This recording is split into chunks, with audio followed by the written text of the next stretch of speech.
जय हिंद, जय Bharat and welcome to Def Talks. हमारे साथ हैं आज संजय दीक्षित जी इन पर्सन, जिनके साथ हम बात करेंगे एक बड़ी इंटरेस्टिंग सिचुएशन की। सिचुएशन बड़ी सिंपल है सर। नमस्कार, पहले तो वेलकम सर, प्रणाम। नमस्ते, thank you for having me. अरे सर, एनी टाइम।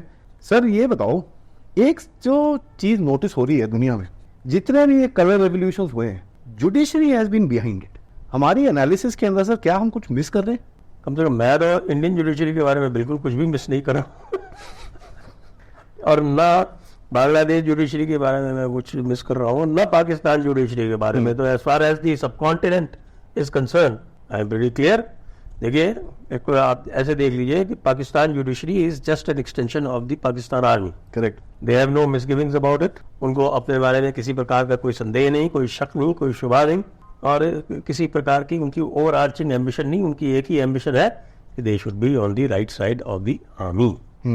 ये उनका है। बांग्लादेश जुडिशरी मुझे लगता है वो मेसअप कर गए थोड़ा, और वो मेसअप ये कर गए हैं कि, और वही मेसअप है जो बहुत सारी जगहों पे होता है, स्पेशली जो लोग अपने को जो है ना वो वेस्टर्नाइज्ड सेक्युलर इडियम में अपने आप को देखने की कोशिश करते हैं। उनकी जो सेल्फ इमेज है वो वेस्टर्न इडियम में हो जाती है।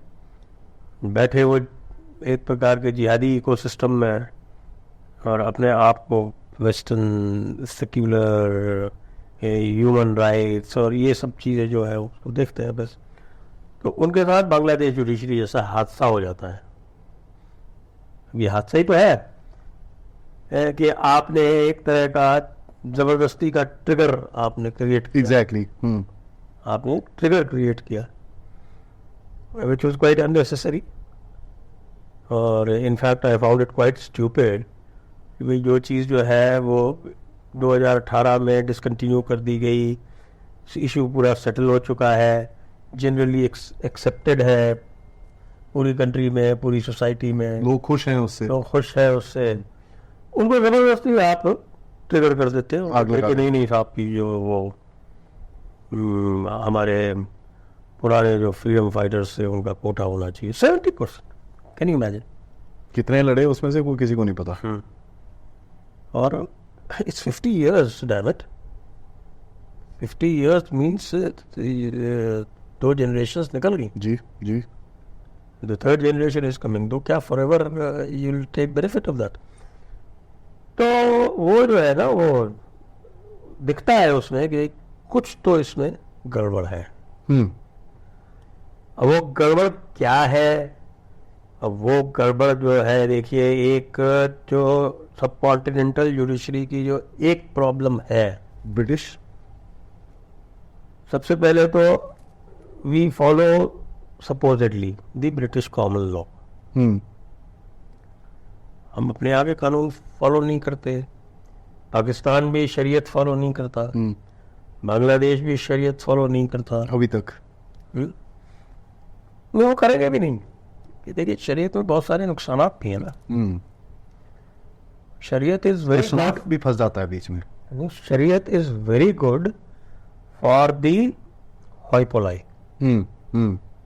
पब्लिक के लिए बहुत अच्छी है।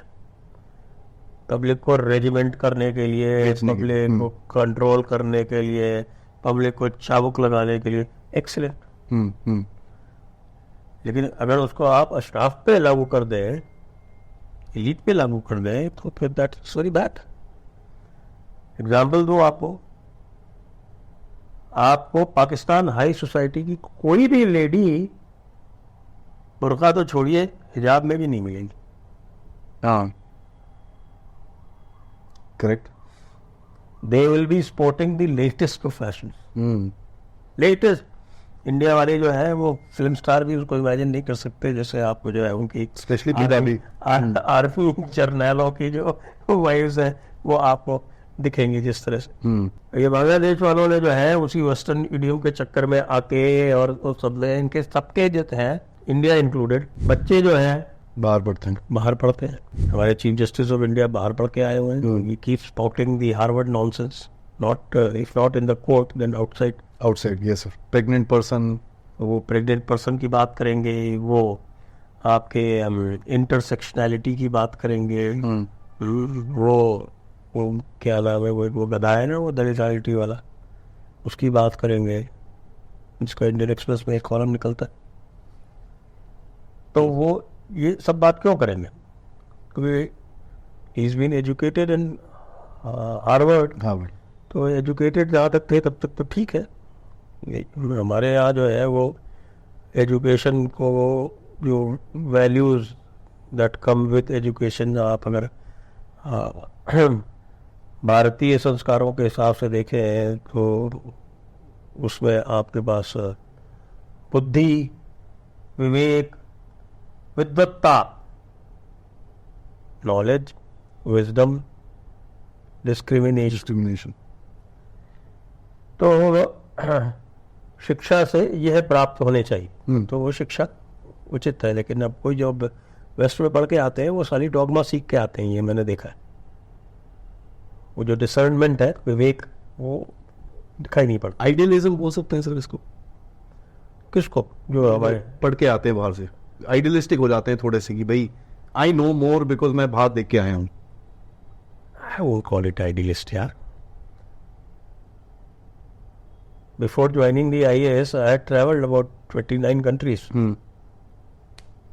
नहीं, कई लोग होते हैं जिनको इम्पैक्ट नहीं करता सर, बट कई लोग तो पूरा वो गोल पी के आते हैं। और उसको वो देखने से it only helped me realize my own roots better. That, I think I would call that discernment. लेकिन आप वहाँ जाएं, वहाँ चकाचौंध हो जाएं और अपनी जो रूट्स हैं, अपनी सिविलाइजेशन है, उसको जो है आप लेसर ट्रीट करने लगे, ये सब हो। अब हमारे एक नाम नहीं लूँगा मैं, आई डोंट वांट कंटेम्प्ट, एक जो माय लॉर्ड है हमारे जो साहब हैं, उनके तो बिजनेस इंटरेस्ट है बाहर, वेल नोन, वेल नोन। आप सुप्रीम कोर्ट के गलियारों में आप वहाँ जाके बैठिए, वहाँ चेम्बर्स में सब एवरीबॉडी टॉक्स अबाउट। दूसरे, कम से कम इंडिया में उन्होंने अपना जो क्लब सिस्टम है वो बिल्कुल परफेक्ट कर लिया। इट्स अ क्लोज क्लब, जजेस विल सिलेक्ट द जजेस, जजेस विल ओनली सिलेक्ट द जजेस which who carry on with their domination. After all हम कहते हैं ना, हम we keep faulting the American deep state that it keeps hatching conspiracy to continue its domination. तो ये अपना सेल्फ इंटरेस्ट प्रिजर्व करने की जो इंस्टीट्यूशनल एक वीकनेस है वो होती है। पर्सनल वीकनेस से भी ज़्यादा I find it is an institutional weakness to perpetuate one's hegemony.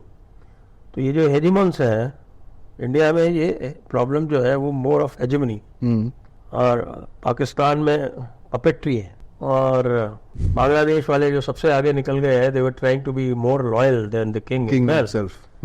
पता चला उनको सबको रिजाइन करना पड़ गया। वही धंधे, one fine day they did not realise कि भैया हमने तो जिसके लिए किया था, ये जो सब कुछ है ये किया हमने जिसके लिए किया, he is no longer in a position to protect us. Everybody was forced to resign except one. जो उनका चहेता है।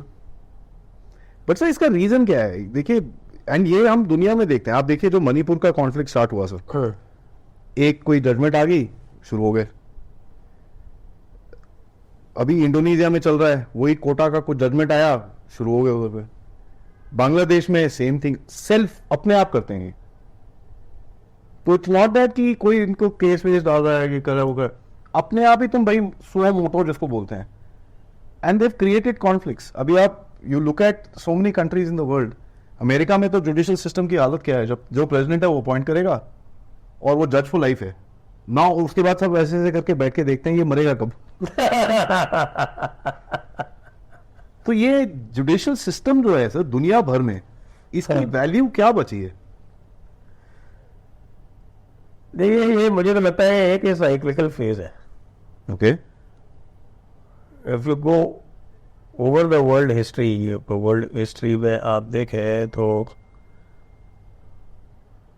आप शुरू करें तो ये जो जजिंग की पावर है, द पावर टू जज, तो मॉडर्न नेशन स्टेट जिसको आप मॉडर्न नेशन स्टेट बोलते हैं, जिसको आप मॉडर्न डेमोक्रेसी बोलते हैं, अंडर द हम we follow the British common law. तो under common law what is law? Law is God's command.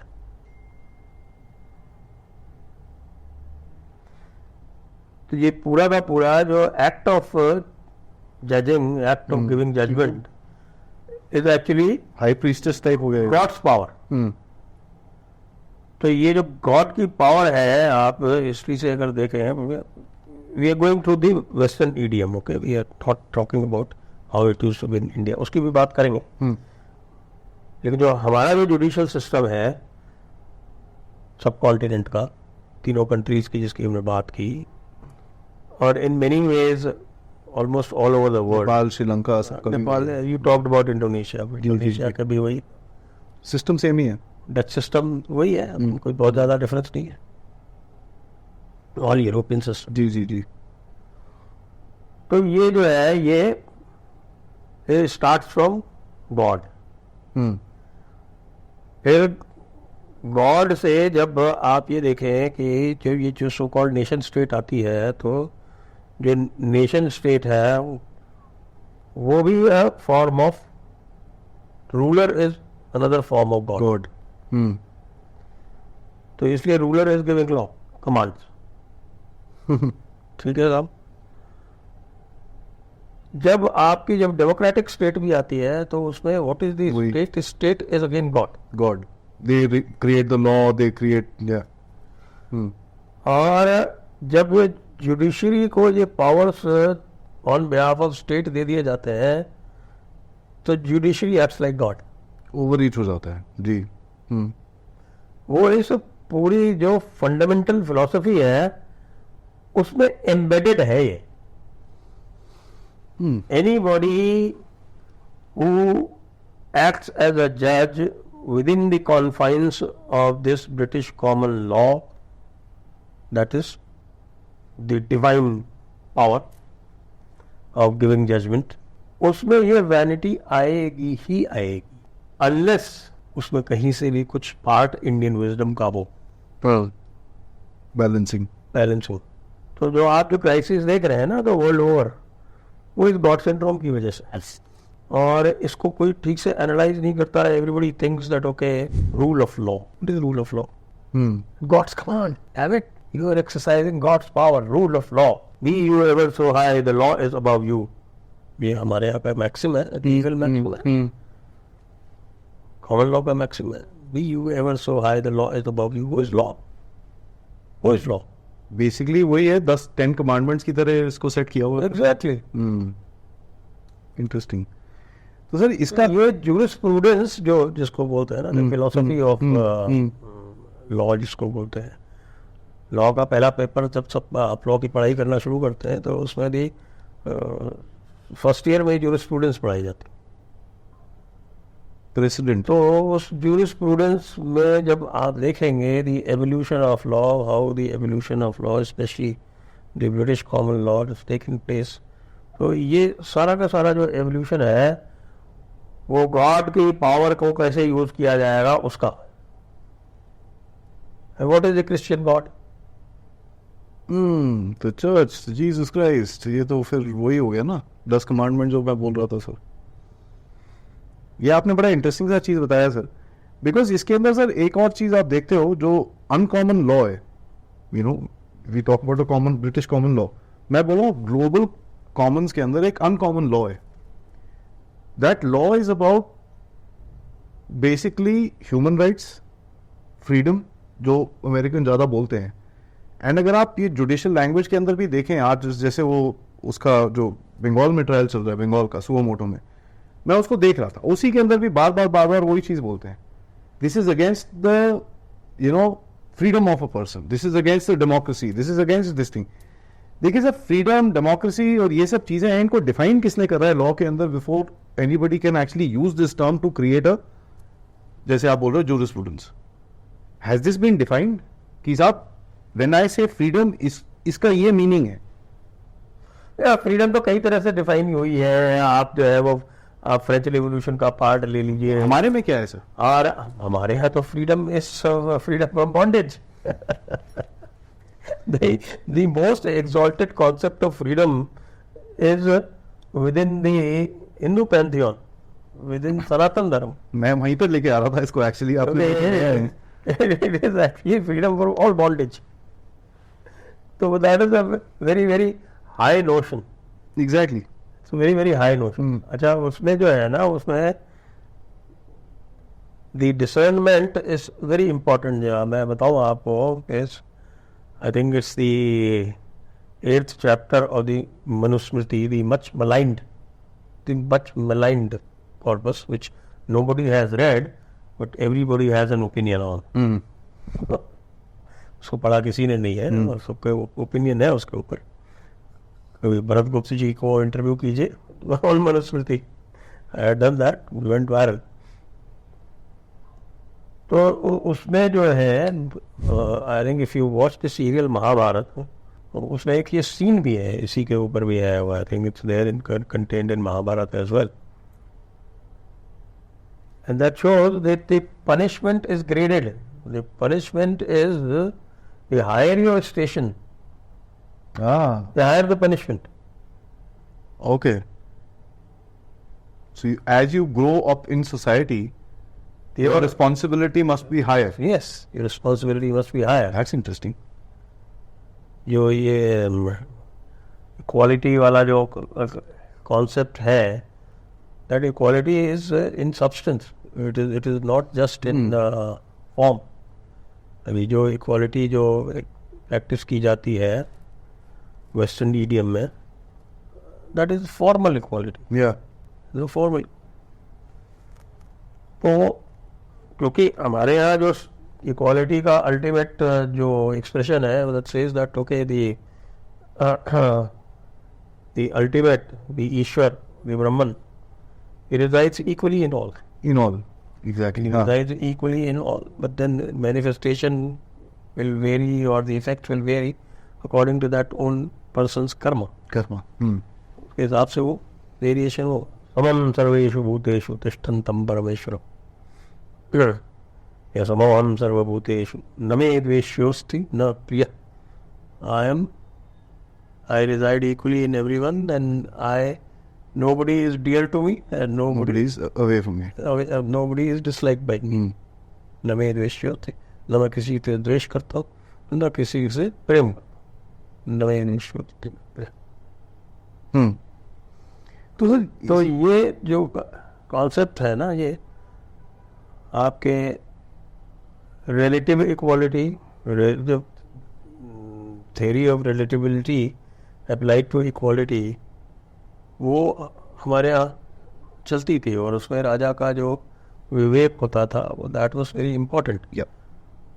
जिसको राजदंड बोलते हैं, तो वो राजा के one of the functions was to impart justice, and he would do it himself. He would do it himself with the assistance of wise persons. The judges behind the king, जिसको बोलते हैं.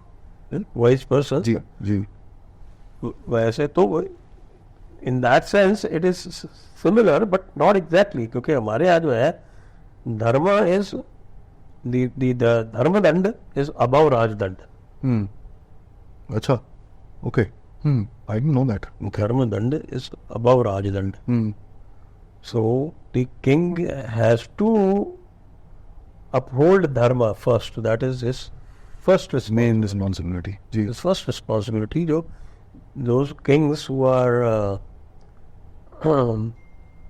much loved और much glorified, आप उनमें सब में ये देखेंगे कि उनकी जो एट्रीब्यूट्स हैं, तो जो उनकी नोबलर एट्रीब्यूट्स जो हैं, उनकी वजह से उनको माना जाता है. Not just because of their empire Popularity or okay. not just because they presided over a Large huge empire. empire. Ji. Example दूंगा आपको अशोका. अशोक जो है सम्राट Ashok, is a very much despised king in the Indian lore. In the Indian tradition, you will not find References and any reference in glory of Emperor Ashok. nobody gives the भाई उसने ऐसा ज्ञान दिया था, ये बोला था. Nobody talks about it. जी. All this has been done by James Princip. Simple अच्छा है. ये शुरू किया है जेम्स प्रिंसिप ने, और of course for their reasons, because they had to show that okay, these principles, because these great principles were first espoused by a Buddhist king. The idea was only to put Hinduism down. इसके लिए अंग्रेजों ने शुरू किया, और खैर हमारे नेहरू चाचा तो वो अंग्रेज थे ही, स्वयं अंग्रेज थे, तो उन्होंने इसको जो है बहुत वही ग्लीफुली अडॉप्टेड इट. और उसके बाद से आप जानते हैं कि Nehruism is our unofficial religion any case, तो वो अभी तक चल रहा है. Sir before I come to the Bharatiya part, मेरे को आपसे ये पूछना है, इंडिपेंडेंस टाइम पे अगर आप ये जितने लोगों को देखो, सारे lawyer, all of them have done law, सारे. Now was this a method of indoctrination कि भाई इसको बुलाओ, इसको हमारा ये पढ़ाओ, इसको घोल पिलाओ, ताकि ये अपने उधर पे जाके यही बात जो करे जो हमको करनी है? बिकॉज उस टाइम पे प्रोपेगेंडा नाम की तो कोई चीज थी नहीं. आई मीन था, बट इस तरह का नहीं था जो आज हमको दिखता है. Was this part of that propaganda and that extension of regime कि भाई उनके लोगों को हमारे लॉ के अंदर ट्रेन करो ताकि वहां पर वो Constitution making was an exercise in laziness. Let me be very frank. that is a dialogue, sir. It was an exercise in supreme laziness. What is our constitution? हमारा कॉन्स्टिट्यूशन क्या है? अभी जो ड्राफ्ट जो बनाया था सर्बियन राव ने, who made the draft? Serbian Rao. Not Ambedkar. He came in much later, भाई. It's fashion. Ambedkar was brought into the drafting committee only, I think, in August or September 1948. जी. और उसके पहले क्या क्या हुआ? Doctor Ambedkar, how he was elected to the Constituent Assembly, that is a tale in itself which nobody talks about. He was elected from Bengal as an independent with the assistance of Nehru. Muslim League. बस. हाँ, उस time पे तो वो बोल रहे थे मेरे को कोई I don't subscribe. 1946. Sorry, he was brought in August September 1947. Not what. तो वो कन्वर्ट हो रहे थे ना उस टाइम पे. सुनिए तो आप नहीं, कन्वर्शन तो 54 में हुआ. अच्छा. He was elected with the assistance of Muslim League, and who brought Muslim League to the table? The famous Yogendranath Mandal. Yogendranath मंडल कौन थे? अम्बेडकर पार्टी ने हुआ schedule caste federation. Schedule caste federation के बंगाल के चीफ थे योगेंद्रनाथ मंडल. योगेंद्रनाथ मंडल जो थे वो 1946 के डायरेक्शन एक्शन डे के सपोर्टर थे. वाह.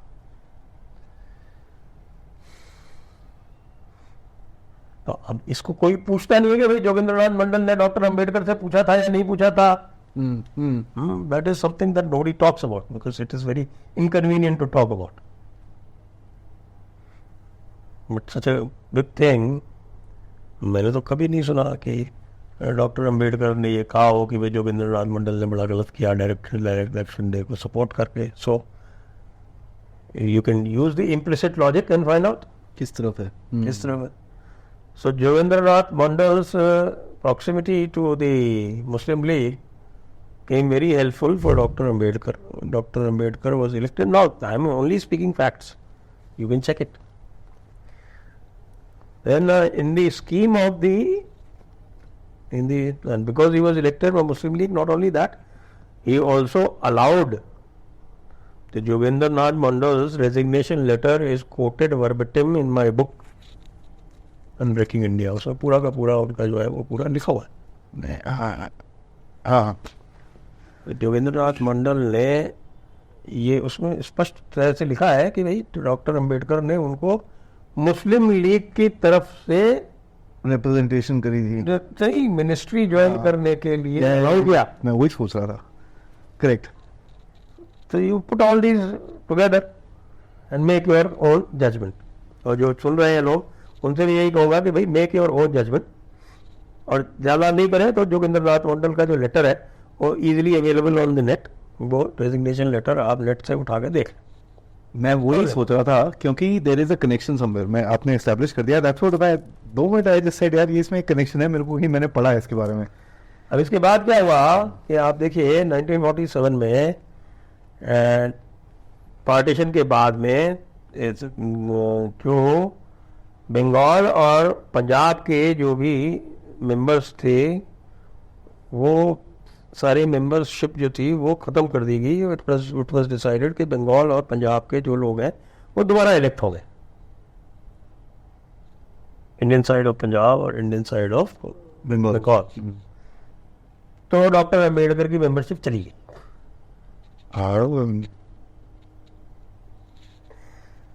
तो उस वक्त ऐसा लोगों का कहना है, I have not seen a firm evidence that Gandhi ji wanted कि भाई doctor Ambedkar expertise should be used in constitution making, even though he had not taken any part in the so-called freedom movement, जिसको हम कांग्रेस वाला जो फ्रीडम मूवमेंट है उसमें.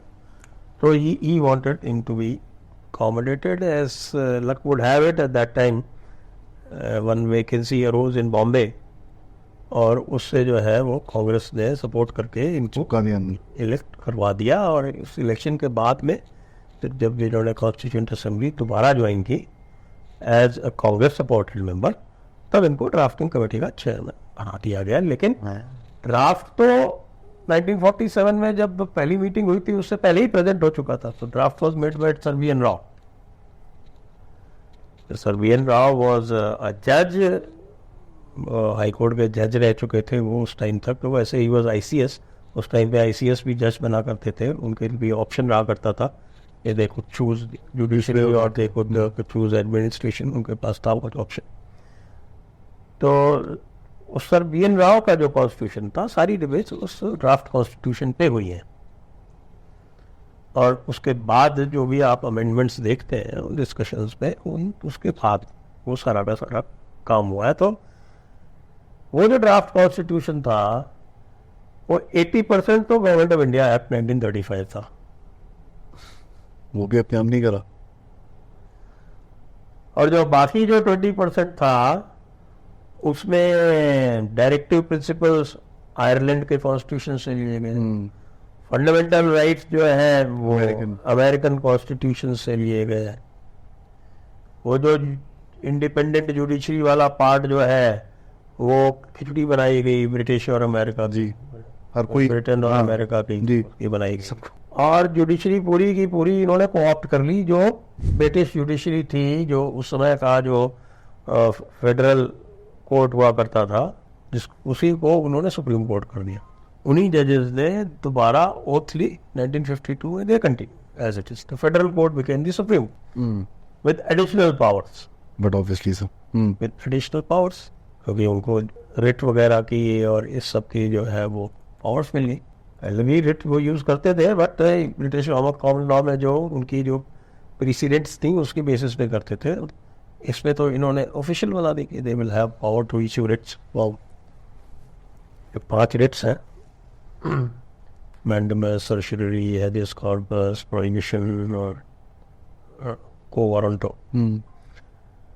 तो ये उसमें उनको पावर दी. और जो कि we were made into a union of states. तो स्टेट्स के बीच में झगड़े हो गए क्या होगा सब बहुत सारी पावर्स उस पर डिफाइन कर.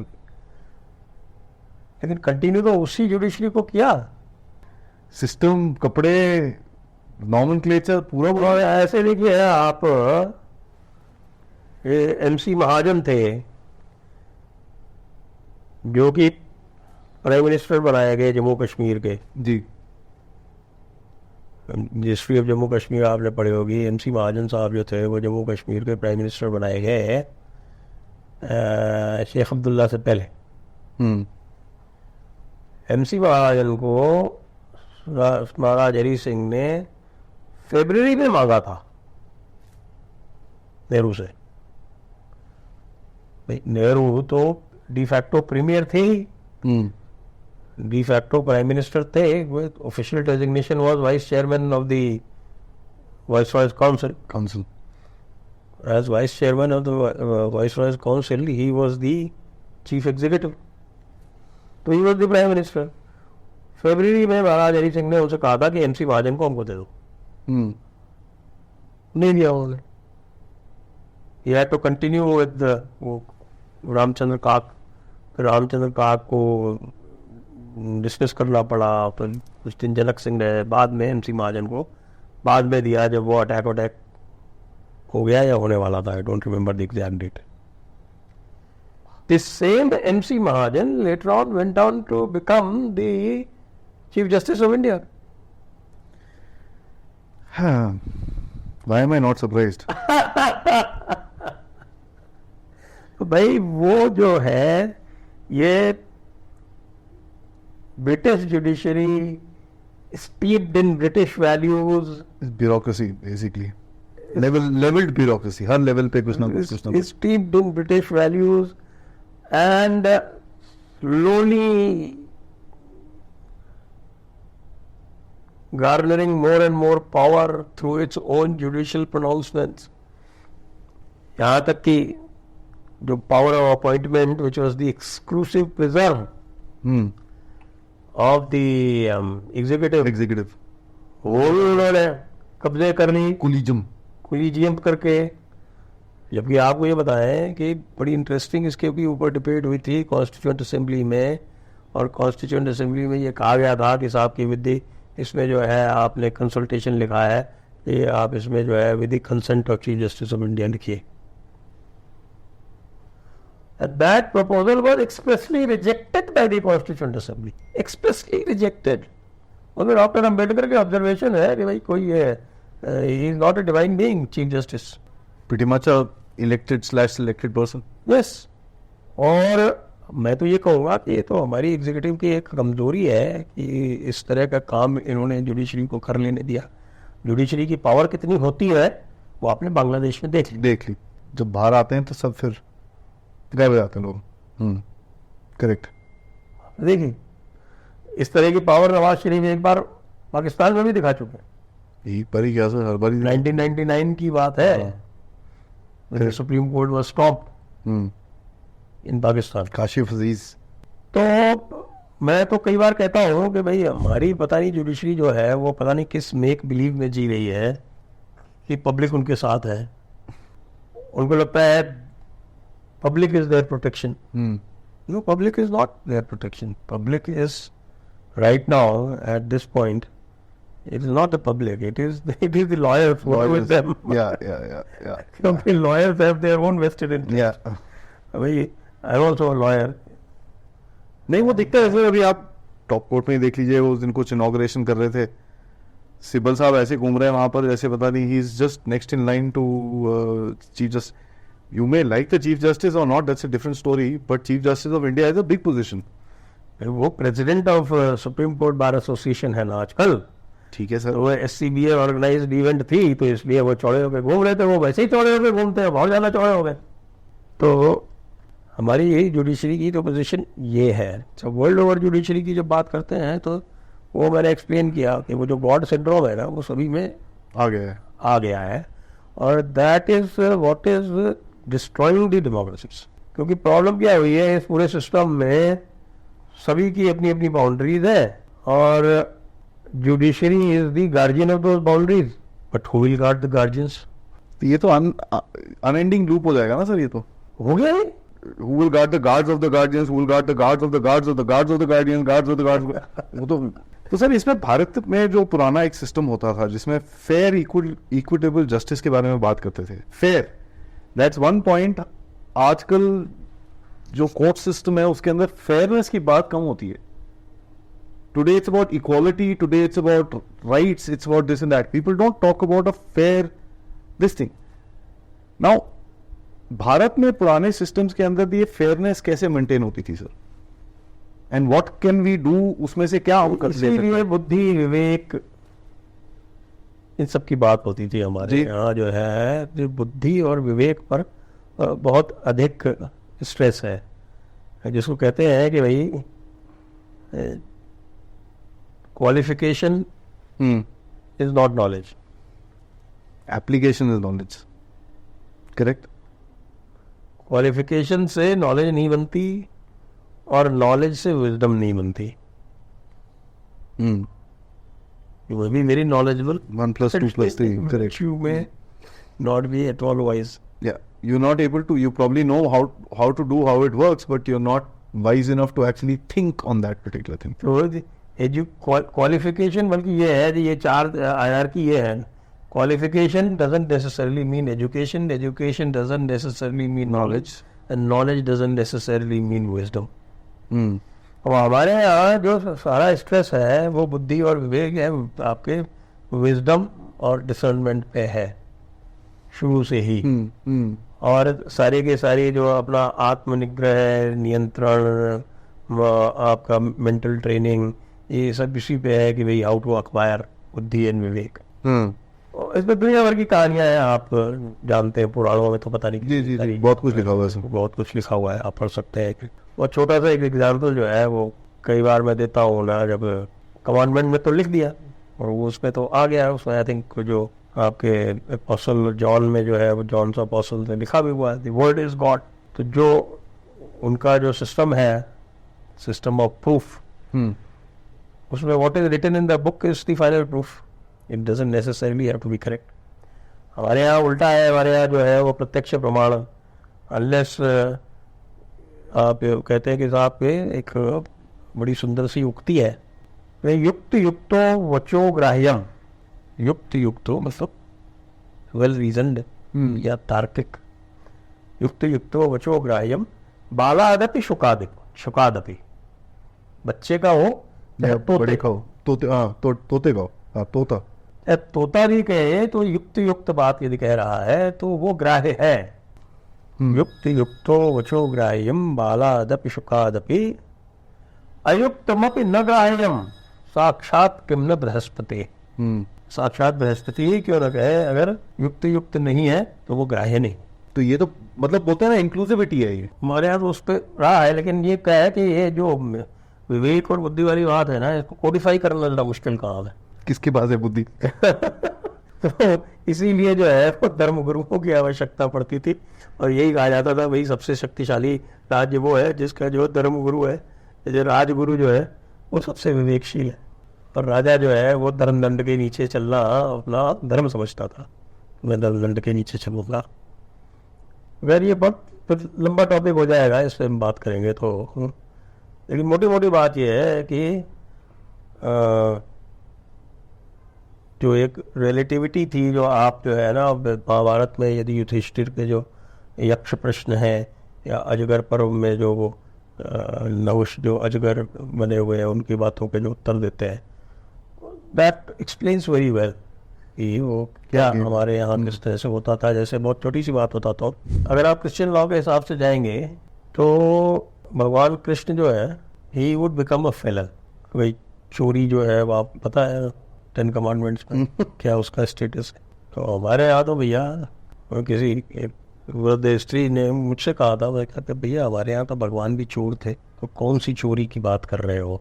भगवान कृष्ण माखन चोर, चित्त चोर, रण चोर, but he is the greatest.